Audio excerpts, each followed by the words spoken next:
Just when you thought it couldn't get worse, of course, it does. Mbappe misses another penalty, and yeah, another horrible result for Real Madrid. As soon as we think that we're gonna come back and be better, always something stops us in the road, and this time it was Atletico Bilbao. Going into this match, I knew this match is gonna be tough. I knew there's a huge possibility Real Madrid drops points and Atletico Bilbao beats us, because San Mamés is one of the hardest teams to go to for any team in the world. But still, it does not excuse the way we play today. To be honest, some questions need to be held, whether to Ancelotti, to Mbappe, to a lot of guys in this team, because so far this beginning is not good enough. Especially since Vinny has gone down, this team has not been the same, and it shows that Vinny is the leader of this team. We need Vinny to win games. This is not how Real Madrid should be. We have so much talent that we can win without him, but it's not looking good. That's all I'm gonna say. This match was very important. The top of the table was only a few points away from Real Madrid. We were so close to Barca. If we won this game, we would have closed the gap a lot more. Again, we can still win the league, but if we play like this, we're not. Barca's winning the league. Barca against teams like this, they're more dominant. Barca, although they haven't had a good few weeks, they just look dominant every game.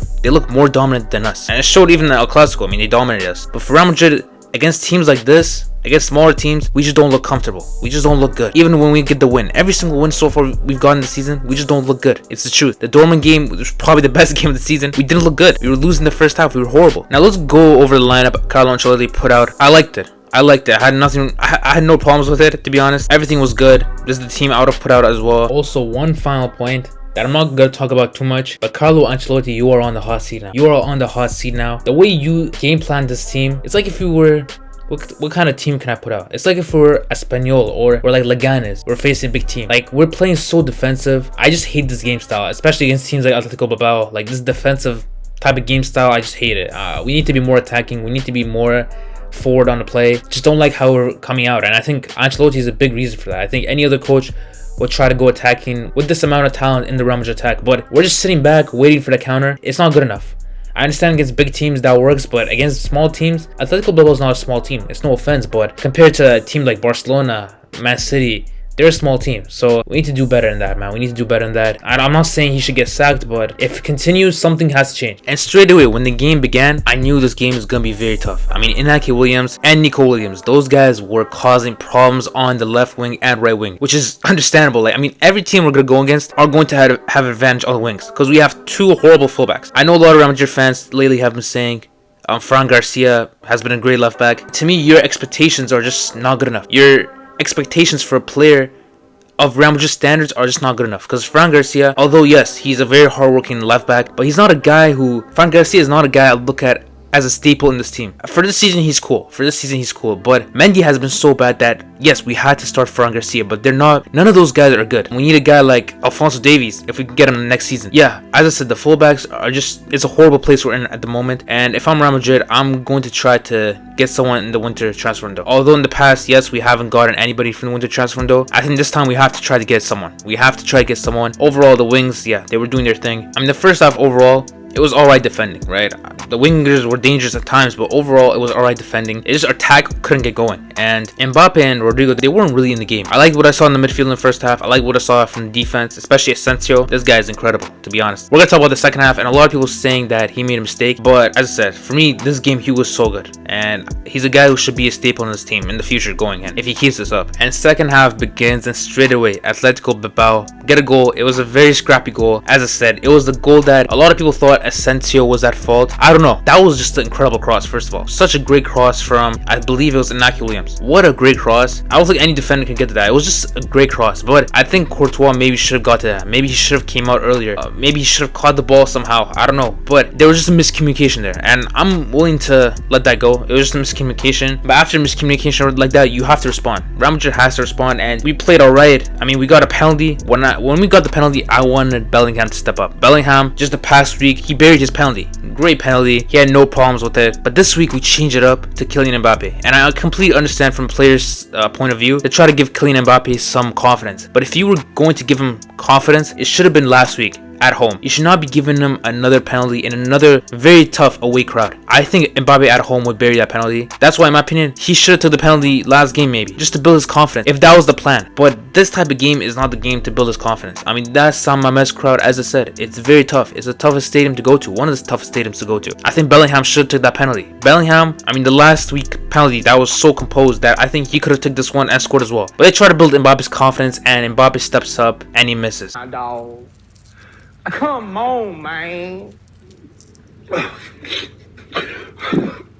And he tried to go to the same place he did at Anfield, the same side, and the goalie guessed it. But overall, it was like the same penalty he took in Anfield. It was like the same speed, same side, such a weak penalty. Like, credit to the goalie, but it was very weak. That was a very weak penalty. There's no doubt about that. That's not the Mbappe we know from the World Cup, which his penalty was precise. His penalty was with power. Such a soft penalty that he took today. It was very soft. And after that happened, I mean, we're 1-0 down. I just think everything's crashing down. I think at that point, Real Madrid, there's no way we're gonna come back. That's what I thought at that moment. And first of all, let's talk about this penalty for Mbappe's confidence. I mean, can he even recover from this, right? Like, 2 missed penalties in a row. 2 missed penalties in a row in 2 extremely important matches. In some of the biggest matches of the season. 2 missed penalties, horrible El Clasico. Can he even recover from this? I want to see. I want to see if he can. But so far this season, as I said in these last couple videos, so disappointing. I mean, this is the worst season of Kylian Mbappe's career. Even last game, he scored an incredible goal. But overall in that game, I didn't really see much from Mbappe. I don't think he hasn't impressed me. He just hasn't impressed me. This is not the Kylian Mbappe we know from PSG. If he can even be half of that, I would take it. But he's not even half of that at this very moment. And to be honest, this is the worst downfall I've seen from a superstar since Hazard, which is horrible to say, which I hate to say. And I'm not saying Mbappe is going to be like Hazard. I'm not gonna say Mbappe is going to be a flop. That's not what I'm saying. I've never seen a star change so much in 2 seasons. I mean, last season we all know Mbappe was incredible.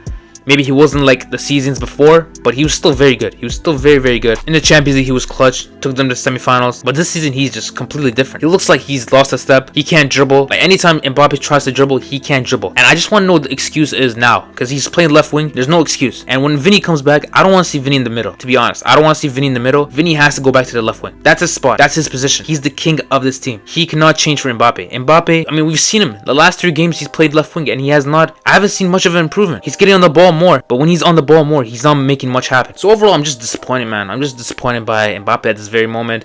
I mean, Mbappe was kind of involved in the first goal for Real Madrid, which made it 1-1. He took a good shot, and I want to see more of that. I want to see him cut in and shoot. It just seems like right now he's playing too much in his own head. Hopefully that penalty doesn't affect him too much for his confidence, and hopefully he can bounce back. Because I see those training clips, and he goes crazy in training. He absolutely dominates every single player in training. But when it comes to game time, this guy doesn't show up. But yeah, he took a good shot outside the box. The goalie couldn't handle it, and it comes out to Bellingham, and Bellingham finishes it. Bellingham, I can't even criticize the guy. He is so good. You can't criticize him for this match. Bellingham was the only guy who, to me, you know, other than maybe Asensio, he's the only guy who really showed up for me. Him and Ceballos, those 2 guys are the only ones that really showed up for me. And yeah, he gets the goal. He's clutch. He's starting to get his goalie knack back, which is great. And to be honest, at that moment, every Real Madrid fan is thinking about getting the win. We think, oh, it's 1-1. It's now time to go for the win. And then out of nowhere, right, just a few minutes after that goal, Valverde makes a horrible mistake. A horrible mistake. One that is very uncharacteristic for him. And he makes that mistake, and it's 2-1. And since then, I mean, Bilbao sat back and they defended incredibly. Every single detail, I mean, precisely, they got it right. Every single detail. I mean, the way they were just, everybody was defending for that team. Every single person was defending, and I mean, paid off. They got the result, and the match ended 2-1. If we won the next 2 games, we could have been first place. Real Madrid hasn't played 1 game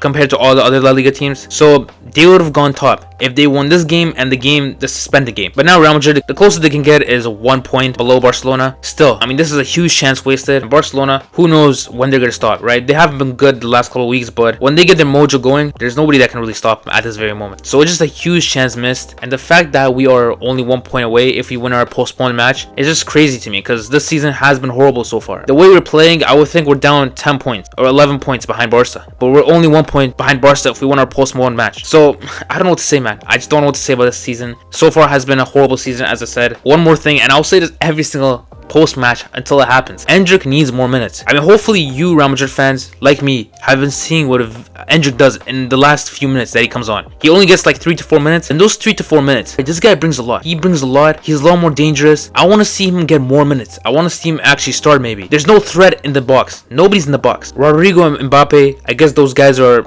strikers right now. Those guys, none of them in the box. They're always trying to receive the ball, both of them. That's when you miss a guy like Joselu, who last season he was so important. I mean, when Real Madrid needed a goal, he would just bring a Joselu and you have an extra guy in the box. Now there's no striker. We have no backup striker technically. I mean, there's no real striker that goes in the box and waits for a chance to go in. And when you see Real Madrid come back every single game over the past couple of years, it always starts from like a cross, I would say. Always a cross or a deflection that goes in the box. Nobody really goes in the box other than Bellingham, and he's a midfielder. So I would like Endrick to start or play a lot more minutes, because we need someone. We need a huge presence inside the box. But let me know in the comments what you guys think. Do you think Real Madrid, and especially Mbappe, do you think Mbappe has the mentality that he can bounce back from this? Let me know in the comments below. Hopefully you guys like, subscribe, and have a good day. Peace out.